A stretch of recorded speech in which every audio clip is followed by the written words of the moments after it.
Okay,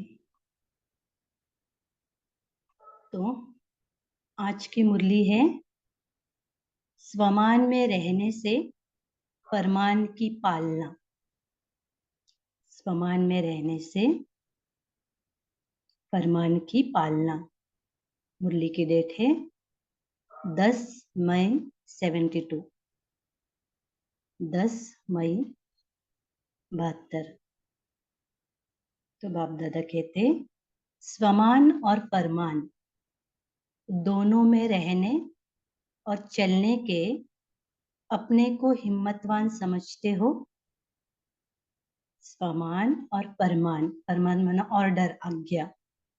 तो स्वमान और फरमान दोनों में रहने और चलने के अपने को हिम्मतवान समझते हो। स्वमान में भी सदा स्थित रहे और साथ साथ फरमान पर भी चलते चले।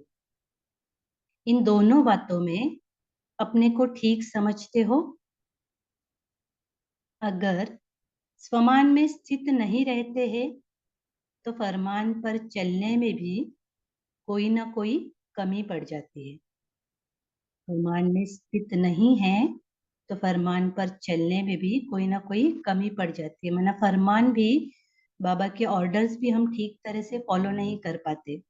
जैसे अगर मैंने स्वमान लिया है कि मैं शांत स्वरूप आत्मा हूँ, उसके लिए बाबा के क्या फरमान मिले हैं। जैसे कल भी बाबा ने बोला था, कोई उल्टी सीधी बात कहता है तो आप चुप हो जाओ। अगर ताली ही नहीं बजेगी तो वो कितनी देर बात करेगा ना, चुप हो जाएगा। तो अगर मैं इस स्वमान में स्थित हूँ, माना सिर्फ स्मृति नहीं कह रहे बाबा, स्थित होना माना स्मृति स्वरूप हो इस स्वमान के, तो उस ऑर्डर पर चलना कोई मुश्किल बात नहीं है।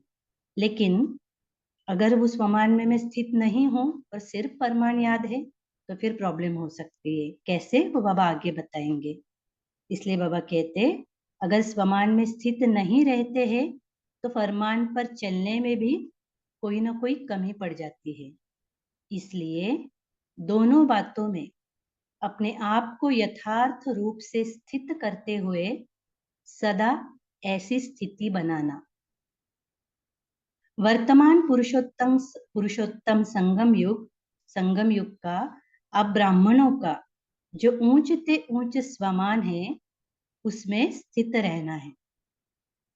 तो पुरुषोत्तम संगम युग का ऊंच से ऊंच स्वमान, उसमें स्थित रहना है। तो कौन कौन सा भी स्वमान हम ले सकते हैं। जैसे हर दिन की मुरली से हम स्वमान लेते हैं, तो और जो विशेष कार्य करना है उसके अकॉर्डिंग हम स्वमान लेते हैं, जो स्वमान हमें समर्थ बनाता है।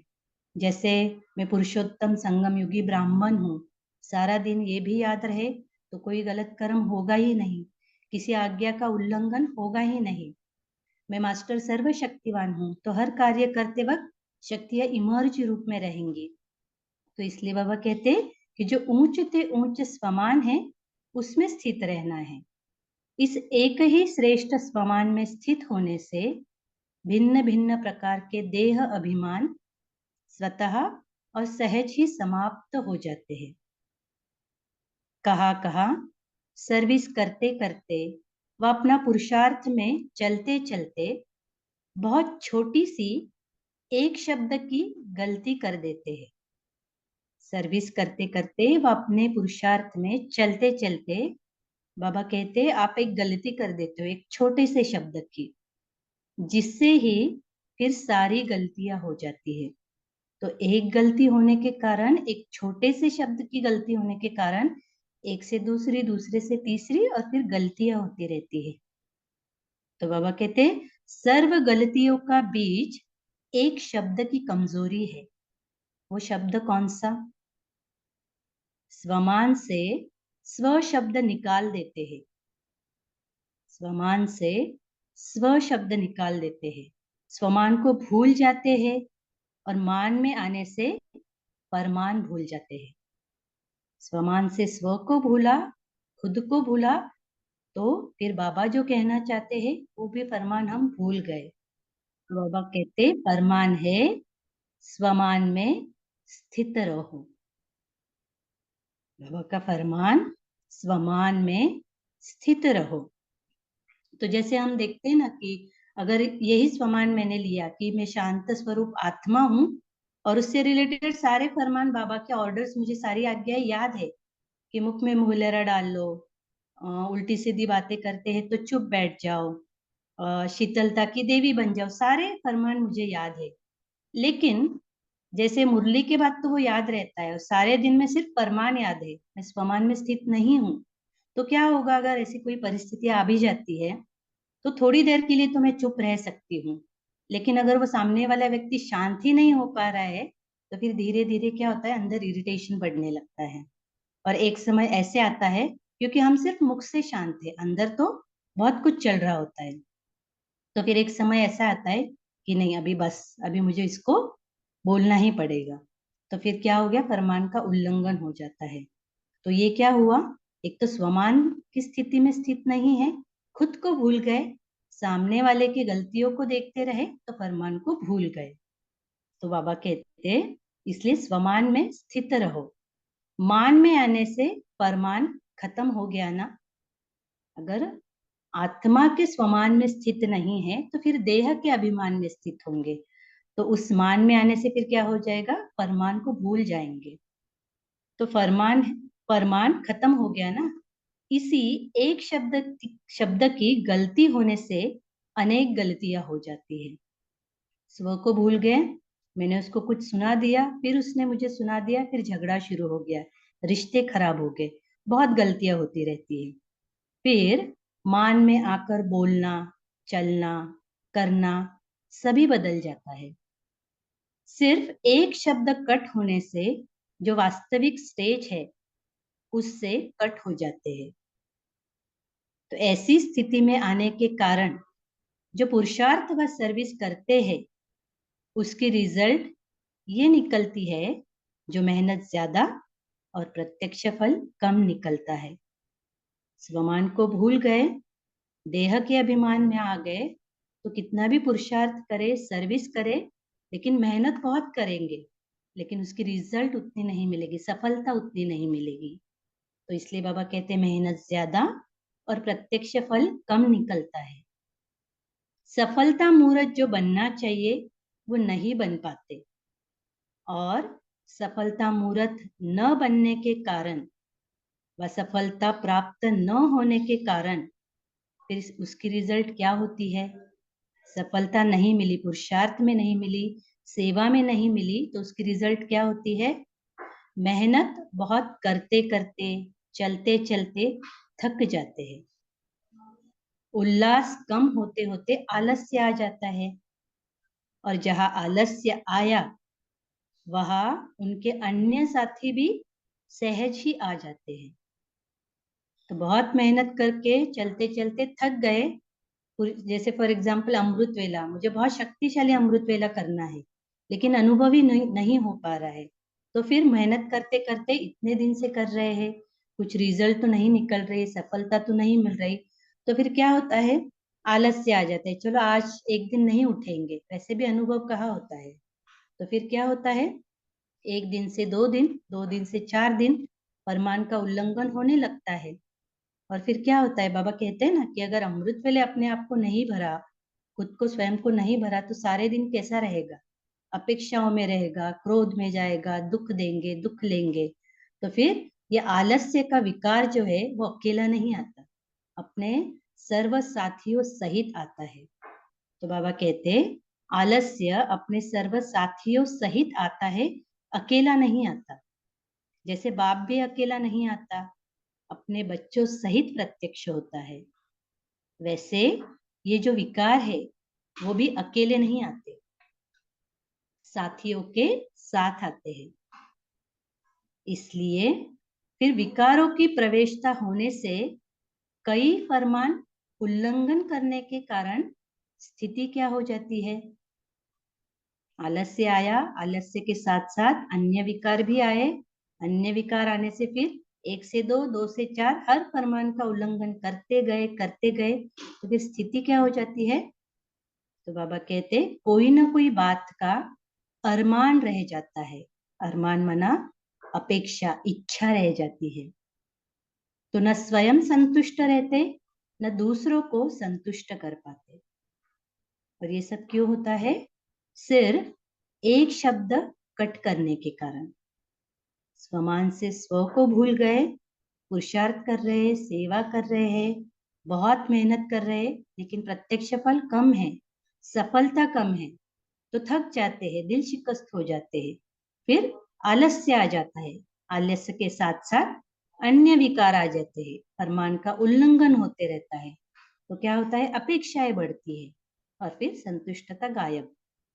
इतना सब कुछ होता है सिर्फ स्व को भूलने से। तो इसलिए बाबा कहते हैं, इसलिए कभी भी अपनी उन्नति का जो प्रयत्न करते हो, वह सर्विस का कोई भी प्लान बनाकर प्रैक्टिकल में लाते हो, तो प्लान बनाने और प्रैक्टिकल में लाने समय भी पहले अपने स्वमान की स्थिति में स्थित हो, फिर कोई भी प्लान बनाओ और प्रैक्टिकल में लाओ।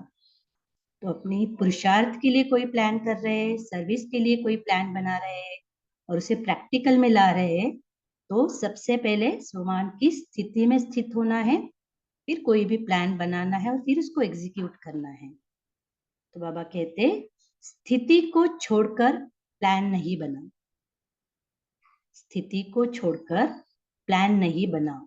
तो जैसे मुझे सेवा का कोई बहुत अच्छा प्लान बनाना है, और यूजुअली हम ले लेते हैं कि चलो सारे दिन की ही प्लानिंग करनी है, तो हम अमृत वेले के बात करते हैं वो प्लानिंग जनरली, क्योंकि अमृत वेले हम स्वमानों से खुद को क्या करते हैं?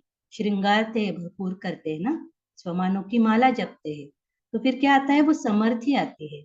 तो जो भी प्लानिंग करेंगे हम, वो एक्यूरेट होगी। जो भी दिनचर्या में जो भी कार्य करने हैं वो राइटली फिट करेंगे, तो सारे काम समय पर भी पूर्ण होंगे, क्योंकि हर कार्य में वो शक्ति का भी अनुभव होगा हमें। तो इसलिए फिर वो शक्ति का अनुभव होता है जब हम स्वमान की स्थिति में स्थित होकर के प्लान बनाते हैं। तो इसलिए बाबा कहते हैं, स्थिति को छोड़कर प्लान नहीं बनाओ। अगर स्थिति को छोड़कर प्लान्स बनाते हो तो क्या हो जाता है? उसमें कोई शक्ति नहीं रहती। बिगर शक्ति उस प्लान का प्रैक्टिकल में क्या प्रभाव रहेगा? सर्विस तो खूब करते हो, विस्तार बहुत कर लेते हो, लेकिन बीज रूप अवस्था को छोड़ देते हो। बहुत सर्विस है, सारे दिन में ये करना है, वो करना है, यहाँ जाना है, वहां जाना है, लेकिन बीज रूप अवस्था को, स्वस्थिति को, खुद को भूल जाते हैं। तो बीज रूप अवस्था को छोड़ देते हैं, माना खुद के ऊपर अटेंशन नहीं रहता।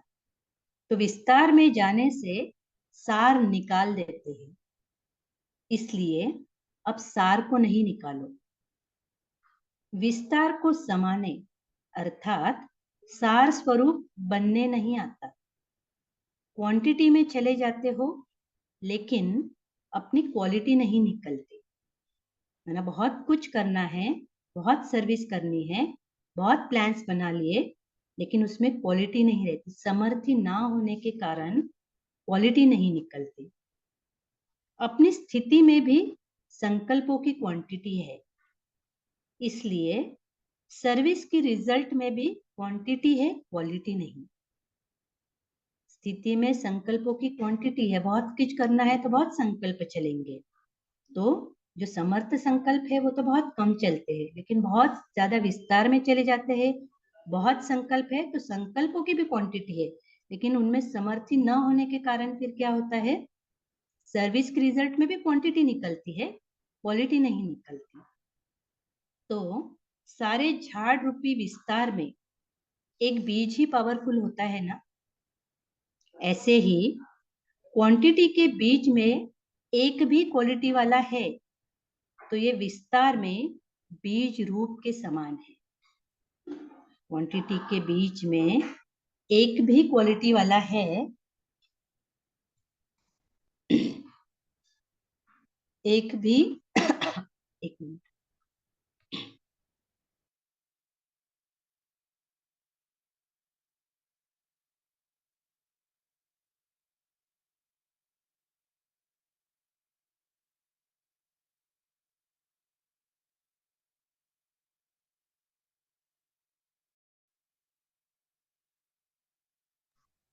ओके, तो विस्तार में बीज रूप के समान है। क्वालिटी की सर्विस करते हो, विस्तार में जाने से व दूसरों का कल्याण करते करते अपना कल्याण तो नहीं भूल जाते हो। ना सेवा कर रहे हैं लेकिन अपनी स्थिति को तो नहीं भूल जाते हो।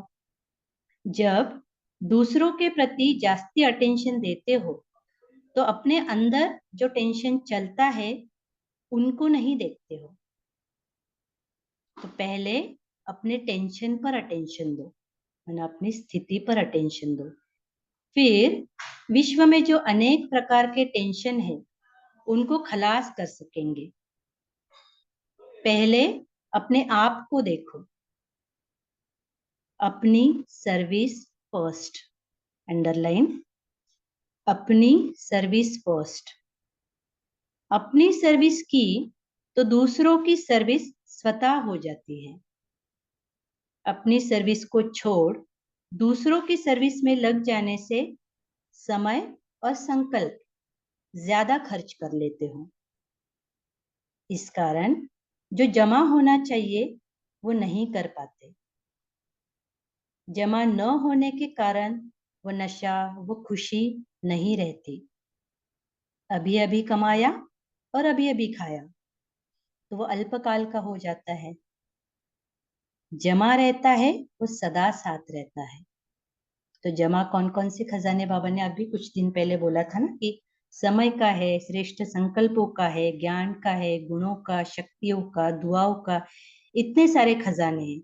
लेकिन वो अभी अभी कमाया अभी अभी खाया ऐसे नहीं कि सर्विस की, नाम मान शान हुआ, उसको एक्सेप्ट कर लिया, मना अभी अभी खा लिया, तो वो अल्पकाल की खुशी होगी। लेकिन हमें किस लिए, किसके लिए जमा करना है? बहुत काल के लिए जमा करना है, 21 जन्मों के लिए जमा करना है ना।